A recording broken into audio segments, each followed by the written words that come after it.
गोल्डी किचनमध्ये आज मी तुम्हाला मिरचीचं भगराळं दाखवणार आहे. अतिशय चटकदार तिखट खानदेशी मिरचीचं भगराळं. त्यासाठी बेसन मी भिजवून घेतलेलं आहे. ही मिरची मी चिरून घेतली. हा माझ्याकडे लसूण आहे आणि ही कोथिंबीर आहे आणि त्याच्यासाठी हा हिंग आहे.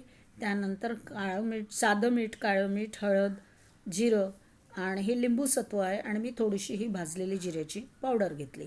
आता आपण याला तेल जरा जास्त लागतं हां. तर आता या तेलामध्ये मी हे जिरं टाकलं आहे. जिरं छान फुटलं आहे. हिंग टाकूया. हिंग टाकल्यानंतर त्यामध्ये आपण मिरच्या टाकून मिरच्या उडतात म्हणून झाकण ठेवूया. आणि आता यामध्ये हा लसूण घातला आहे. मिरच्या झाल्यात, मिरच्यांवर डाग पडले आहेत. आता जरा हलवून घेऊया आणि आता मस्तपैकी त्यामध्ये साधं मीठ, काळं मीठ असं घालायचं म्हणजे मिरच्या लवकर शिजतात. हळद टाकली, थोडासा हिंग वाढवला मी आणि थोडी कोथिंबीर टाकून छानपैकी याला मिक्स करून घेऊया. आणि तिखटपणा कमी करण्यासाठी आपण त्यामध्ये आता लिंबूसत्वही टाकलं आहे. आता हे बेसन घालून आपण हे मिरची हलवून घेऊया. मस्त खूप खमंग वास सुटला आहे. खूपच छान लागतं हे.